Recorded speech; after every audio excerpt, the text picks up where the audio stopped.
The basic Flipbookit comes with an animation from Edward Muybridge's Horse Studies. A number of other artists' animations are available to purchase on the Flipbookit website, but I'm going to show you how to make your own custom flip cards. There are a number of ways this can be done, including using videos, stop motion, and handmade illustrations.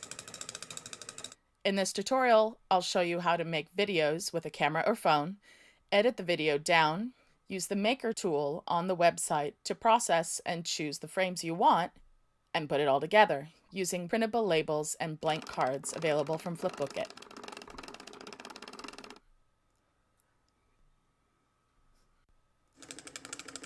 If you've seen many videos on Vine, you're probably familiar with looping videos. Any video can be repeated, but there are a few things to keep in mind if you want it to appear seamless. Think of a video loop as a circle. By the end, everything should be back as it was in the beginning. In this loop, a person moving in a circle ends in the same location and body position as at the start. Another possible loop point is an empty scene, where you enter and exit during the loop. Other examples of videos that will work well for this include doing a repeated motion like a dance, moving from one side of the screen to the other, or falling down and standing up again.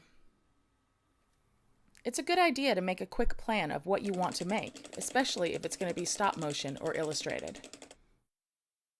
The final outcome will be 4 by 3 1/3 inches, which is big enough for some detail, but make sure the movement isn't too subtle.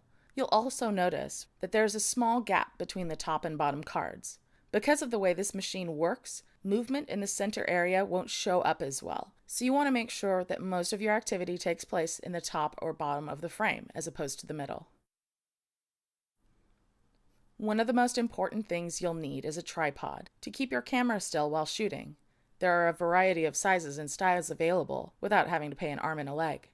It is also possible to make your own from whatever you have on hand.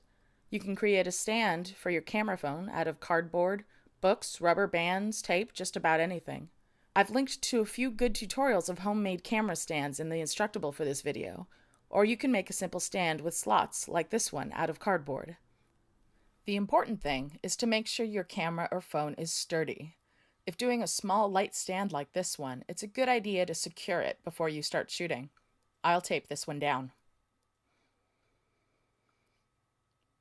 This simple, inexpensive stand meets all of our requirements.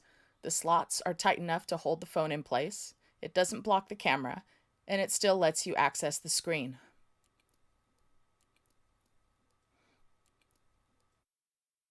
Set up your camera in a clear area with a solid backdrop. You might put it on top of a table or stack of books. Tripods with bendy legs are good for wrapping around poles or other sturdy items that don't have a flat surface. You'll want to think about framing when you're setting up. If you will be walking onto the camera, where will you be able to walk in the room and still be in the shot? It can make things much easier if you put tape on the floor that marks the boundaries of your camera's view. If you're doing this full size, 2 people make this task easier. One directs from behind the camera, the other puts down the tape and ensures that the frame is still the right size for a person. Another important thing is good lighting. Shooting in a well-lit room will get you far, and a couple lamps can give you plenty of additional light right where you want it. For making printed flipbook cards, we definitely want to have a lot of light and contrast. A dingy, low-contrast video will make for an animation that is really hard to see. If you are helping others who are in front of the camera, make sure to coach them. Remind them to pay attention to the frames since they won't be able to see the camera. And it can be helpful to make additional tape marks on the floor if they want to return to the same place. It takes a little time to start and to stop a movement, so especially if your action is a repeated motion like dancing or moving in a circle, it's a good idea to perform it several times in a row. The continuity will help the loop appear seamless. I'll explain this further in the next step. What's more, it will give you a variety of options. It's easier to shoot several versions the first time than to set up again and reshoot.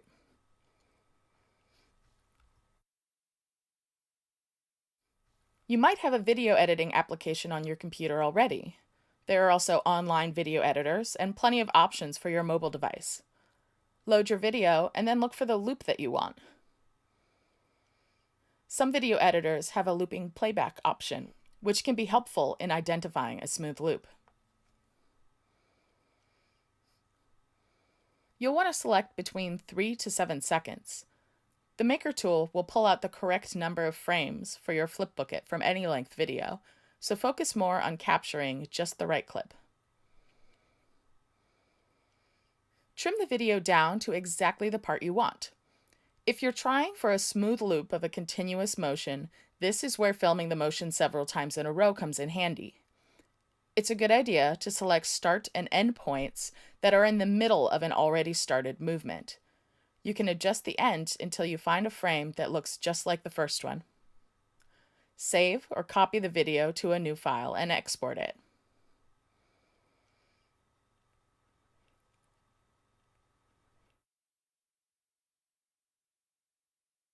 Go to the Flipbookit website at flipbookit.com and navigate to the Maker tool. From here, you have a few options. First thing to do if you're uploading a video is to click or drag your edited file on the gray Upload Video box. It can take a little time to upload and process, depending on your connection and the load on the server. For my animation, it took a few minutes. You're seeing it high speed here. When it's finished processing, you'll see a low-resolution preview.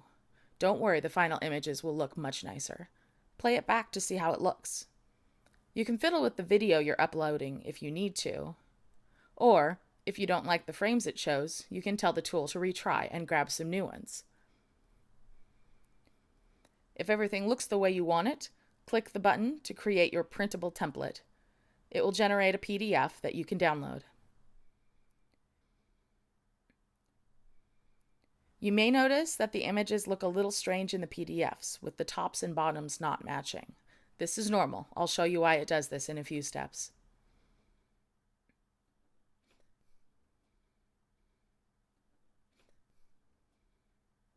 If you're happy with the images that the Maker tool chose, you can download the document to print.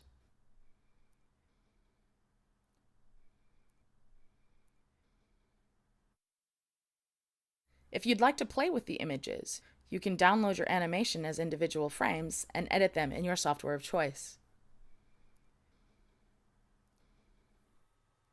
The Maker tool will give you a zip file that contains 24 JPEGs. You'll notice that they are the original frames, not the formatted, seemingly misaligned ones that appear in the printable template. When we re-upload them, it will take care of that formatting for us on the edited images.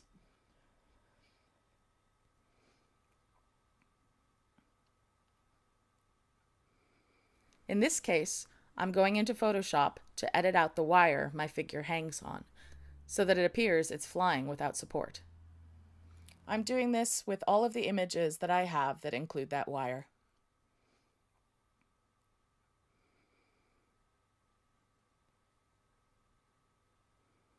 Perhaps you'd like to change the colors, apply filters, add text.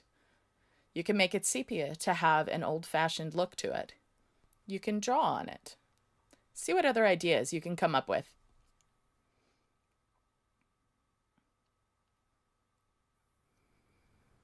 You can then drag all the edited images to the Upload 24 Frames box on the Maker tool, and it will create a version that is ready to print onto the labels. Once again, this can take some time. Grab a cup of coffee, watch a kitten video, or put on music and dance around for a few minutes. You don't have to watch a bar go across the screen, galloping horse or no.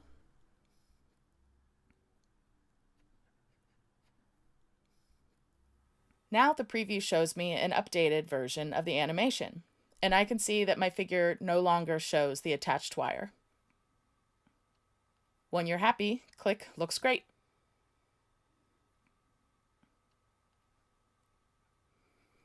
Once again, it'll show you the PDF, which you can preview and download when it's ready to go.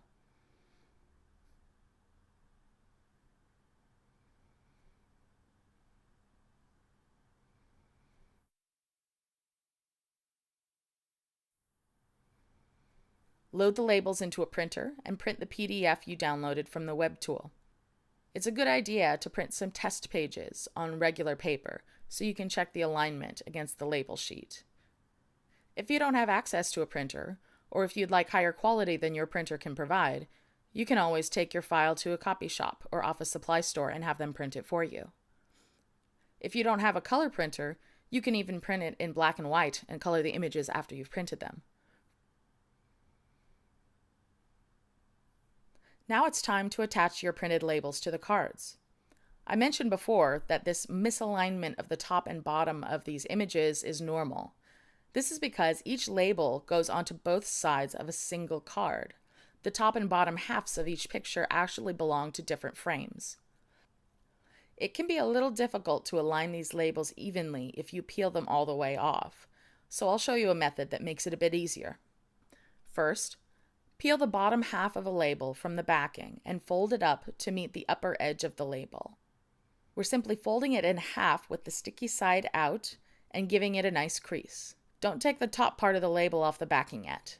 Next, take a card and align the edge right next to your crease, and align the sides of the card to match the sides of where you pulled up the label.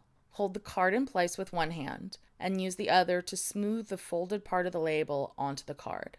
Next, peel the rest of the label off, flip it so that the sticky side is up, keeping the edge pressed to the table. Hinge the card down until it meets the other side of the label and smooth it in place. The trick for this method is making sure you place your card precisely before folding the label down, right against the crease, and paying attention to aligning the sides using the backing as a guide. It can take a little practice to get it right, but it will give you consistently placed labels, which will give you a better animation in your Flipbookit.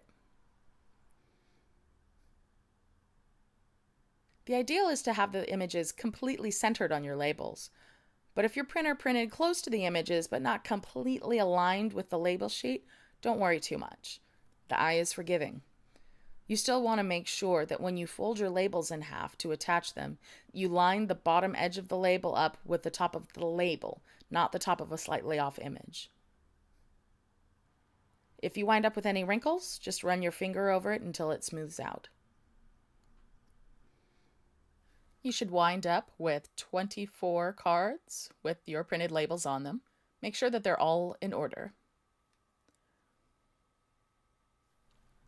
Next, we're going to insert the cards into the spindle holes. If you've watched my assembly video, you might have made these marks on your spindles, which are made next to every 6th hole and help you put your cards in straight.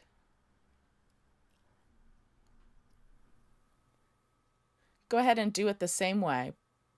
Put in the first card, flip it down, put in the second card, flip it down, and continue until all of your cards in. Make sure you don't miss any holes.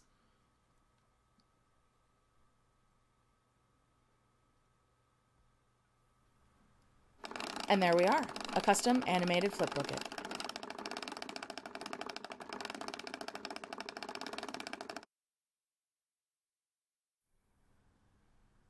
Since stop motion is such fun and a great tool for education, there are a lot of good applications out there for doing stop motion specifically, with features like ghosting the previous image and previewing your existing animation.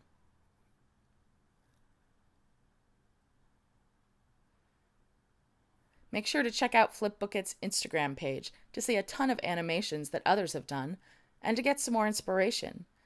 And of course, make sure you share your creations. As always, check this video's Instructable page for more details, links to tools I've mentioned,